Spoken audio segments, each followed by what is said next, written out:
Hello guys, welcome back. Thank you so much for joining me today. So I saw the comments. You caught me, everyone. I had the pencil in my hand to look more intelligent. You caught me. I'm gonna put the pencil down, don't worry. There we go. So where were we?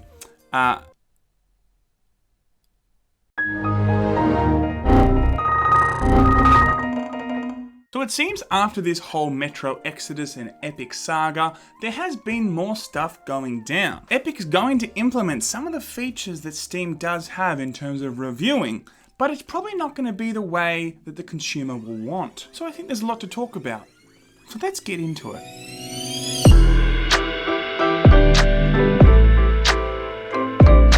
Okay, so quick recap for all the new Lamon Gamon people. Epic Games has recently acquired Metro Exodus exclusive rights from Steam till 2020. Now, people had already pre-ordered on Steam, so you can imagine all the people's frustration when all the marketing material was already on Steam. It was planned for months to be on that platform. Out of nowhere, boom, taken to the Epic Games Store, and what's more, it is lacking all the features necessary to really compete with Steam at the moment. Here's a chart showing this. It really demonstrates that Epic is just not ready to compete with Steam in a way that it expects or forces players away to their platform. So this whole thing with Metro has really put a spotlight on Epic in terms of people looking at their features and how they really measure up to Steam, right? But another thing that's been happening now is the review bombing, okay? Review bombing for previous Metro games on the Steam store. Do you have any special talents?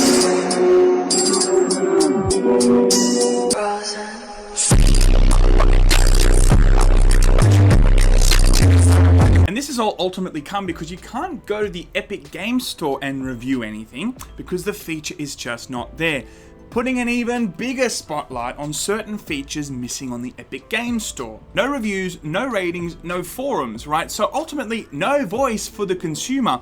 They've done this to ultimately take away toxicity, right, from the platform, and it's really worked, I think.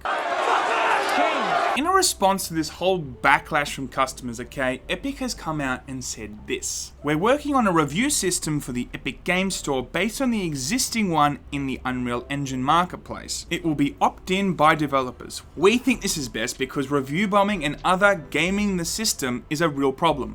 Okay, so this is ultimately shit, okay?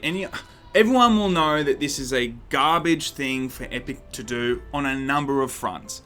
Number one, to give the power to the dev to let them decide if the community has a voice on this platform or not is a horrendously bad idea. The community themselves should be the ones telling other people in the community what they thought of the game. I mean, that's so clear for me, number one. What good is a respectable software company if you're unable to speak?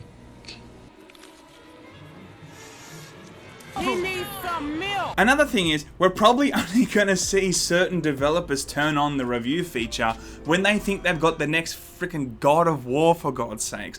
Why would anybody turn that on if they think their game is garbage, you know? Like, this is going to be a really good indicator when you see certain games on the Epic Games Store, if in fact it has a review feature, if it has a review section. Because I bet you bottom dollar, if they don't put that in, they're just thinking this game's kind of shit and we'd rather just sell this game and not let people know it's shit until they play it, and then they can't tell their friends. You can clearly see in how shit that idea is. It's so anti-consumer. Epic's idea of let's protect one bad aspect of gaming, and that is review bombing. It is bad, it does happen, but that is not more important than giving the consumer the relevant, important information from other people that will 9 times out of 10 give the accurate information needed. So look, I'm gonna let you in on a little secret, okay? It's a YouTube secret. You ready? It's free real estate. YouTubers will usually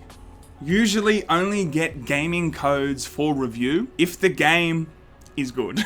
Like, that's usually kind of how it is. And if you get a review code, they'll either give the review code really close to the actual release of the game, so people already would have already pre-ordered or bought the game before you were able to put your review out, or they just won't give you one at all, okay? So that's kind of how it happens sometimes. Other YouTubers can vouch for that. That's kind of sometimes, not always, but a lot of the time, that's a good indication of where they think the games, where the developer thinks the game sits in the industry at the moment in terms of quality, okay? It's of course an attempt to guide the consumer to purchase a product without giving all the information that could have potentially been there before they made an informed purchase. That's exactly what's going to happen with Epic Games, everybody. Certain developers are not going to put the review feature because they do not want the people to know that this is probably going to be a bit of a shit game,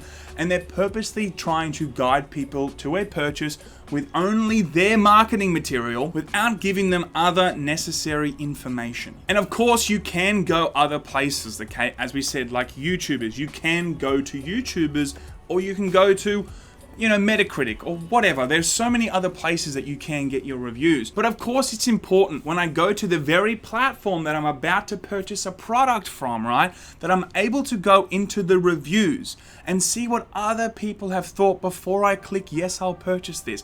Or better still, what Steam does, they give you graphs showing what's the recent reviews, what's the previous reviews in terms of the DLC or the updates, how is this game going in terms of its quality at that moment and the quality before.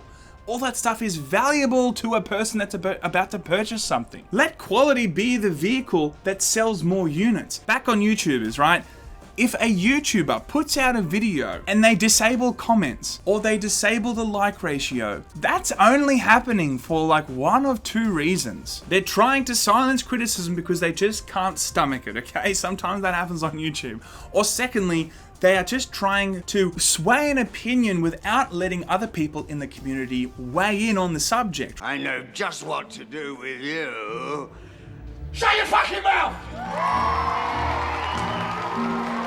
When you see these things pop up on YouTube, just like you'll see on Epic Games, it will be a huge red flag. It's like, oh, okay, why are you doing this? What are you trying to hide from us? And this is what Epic is giving these devs. They're ultimately giving them the power to sway a conversation without letting other people talk. Or it's giving them the power to hide behind a disabled feature that means that they don't have to face the community face to face and have to hear what they have to say. Epic is doing all the wrong things at the moment, and I really feel if they continue down this path, they're really going to damage their brand in the long run. I don't think they're there yet, but they're definitely going down that path. Guys, that is it for today. As I said, Ralph is back next week, okay? I know no one really missed him. How fun was just us hanging out? I actually had a really good time, okay? Pencil and all, everyone, we all had a good time.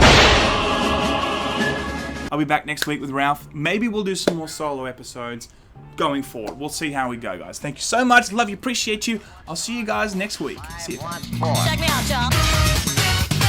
I ain't a winner. Got a hot hand. Place your bets, ladies and gentlemen. I ain't a winner. Got a hot hand. Place your bets, ladies and gentlemen. And he made us the hard way. Hey, the front line takes the hard. You have a shooter and a good one. Coming up. Shut your fucking mouth!